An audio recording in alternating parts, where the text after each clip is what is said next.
Hello everybody, my name is Hassan Bajor. I am a lecturer at University of Northumbria.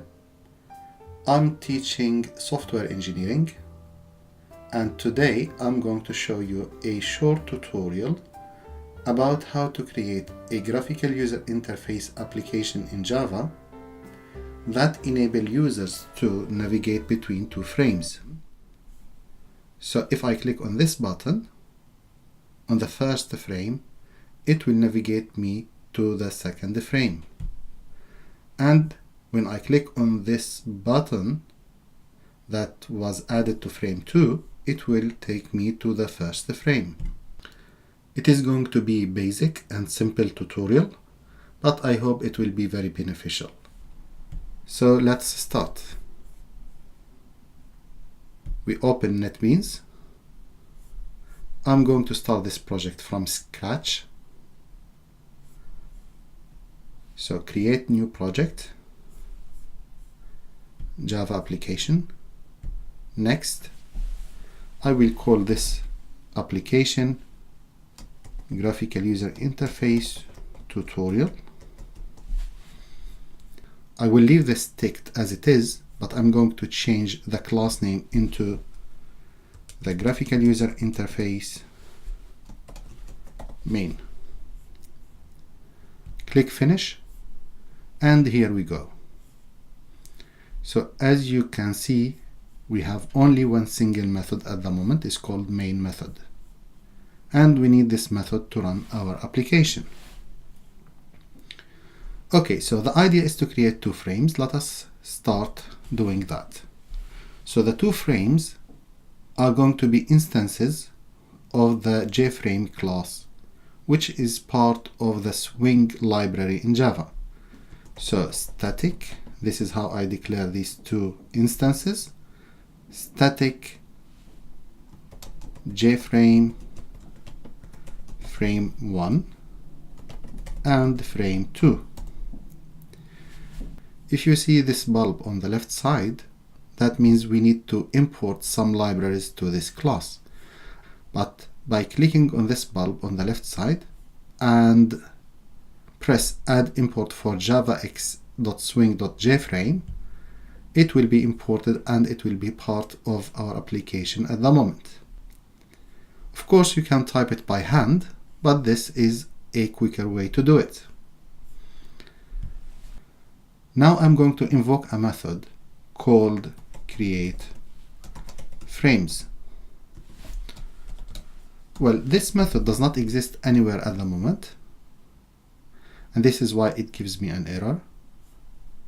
Again, click on this bulb on the left side and create method createFrames, which is exactly what we need. So frame 1 equal new JFrame. This will allow me to create the first frame and give it a title as well. I'm going to call it frame 1. Now frame 1 can have access to all the methods available in the JFrame, including set size, width and height. I will type here 500 width, 500 height. I would like to give this frame 1 main body a background color just to style it a bit. So I'm going to type here frame 1 dot get content pane dot set background color, and I will change the color into green. Okay, so now by default any created frame is going to be hidden. So if I run this application now, I'm not going to be able to see anything. Okay, but if I type here frame 1 dot set visible true, that will allow me to show this frame. So let us see the outcome of this code. So just click run project, and this is what we have. So now I can create frame 2 exactly the same way. I'm going just to copy and paste this code.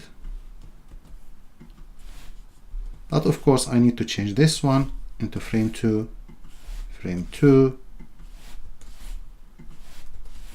and I need to remember to change the name of this one into frame 2 just to give it another title. I can run this application now and show you the following. So this is frame 2 and this is frame 1. In order to make one of them hidden, simply just change this value into false. It might be a good idea to set the default clause into exit, so we don't have these frames running in the background when we close them. So we exit the program totally. Simply we can do that by typing frame 1 dot set default close operation. Yes, and JFrame.exit on close run, and then click on the exit button. It will exit the whole application, so it is not going to be running in the background anymore. Let us develop the two buttons. So what we are going to type here, static JButton and button 1 and button 2. We need to remember to import the JButton class, which is part of the Swing library. So you can see it up there now. We create a new method. That method is going to be create buttons. Of course, this method does not exist anywhere in the program at the moment. So if I click on this bulb in the left side, that will generate some relevant code to me. Private static void create buttons.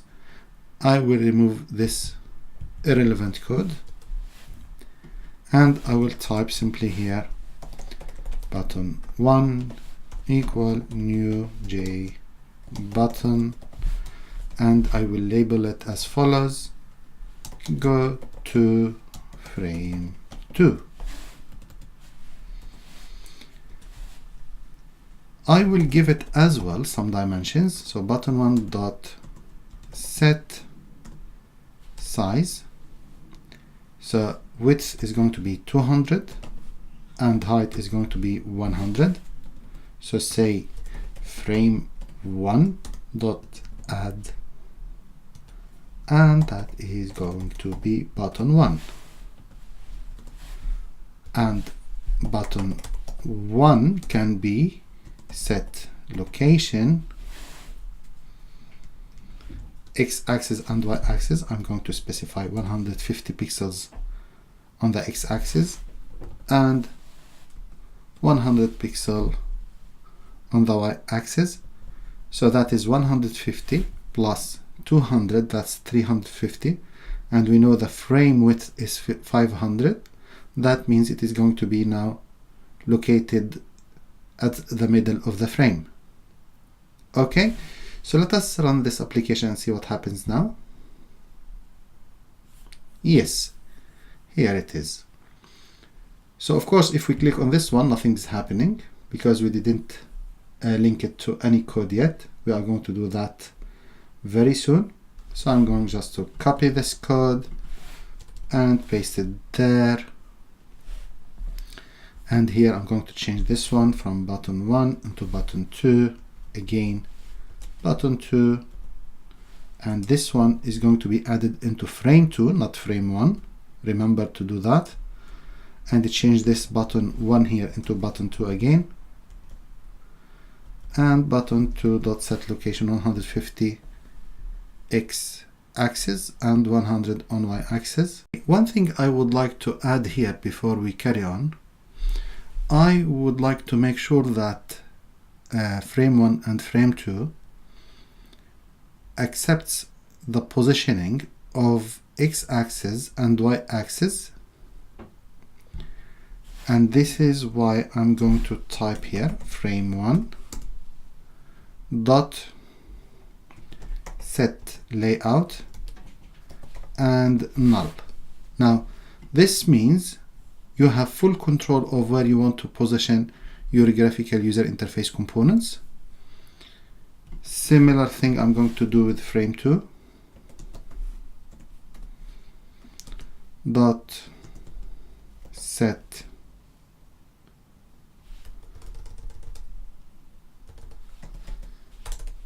same thing I'm going to do with frame 2. So frame 2 dot set layout null. So again, just to confirm that this will allow you to control the location of each single graphical user interface component according to x-axis and y-axis on the frame. If you don't do that, then you need to learn other ways of how to allocate the graphical user interface components on frame 1 and frame 2. There are actually always many ways to do the same thing in programming. So we stick to that one now, and I need to remember to change this one into frame 2 as well, so I can exit on close. That's fine. So if we run this application now, this is what we are going to see. So this is frame 2 with go to frame 1. If I click it, nothing is going to happen because we didn't link it to any logic yet. And go to frame 2 is there as well. If we change the background color of this one, and then we try to link each button into some code that allows us to make this one hidden or visible when we click the relevant button. Good. Good, let us do that now. So first of all, let me make this one here yellow. So now we are going to add some logic to each button. I would like to do it in a separate method. So I'm going to add here a new method. I'm going to call it activate buttons. So this method does not exist at the moment. So I can click on the bulb on the left side, create method activate buttons, yes. So back to the code here, remove any irrelevant code. So now we need to add the buttons into action listeners, so when they are pressed, they will execute something. So let us type this button 1 dot add action listener, and here we need to use the action event class. Okay.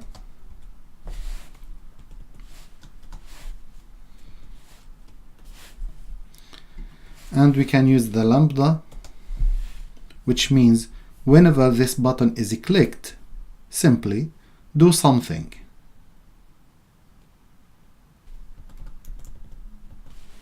Frame 1 dot set visible equal false,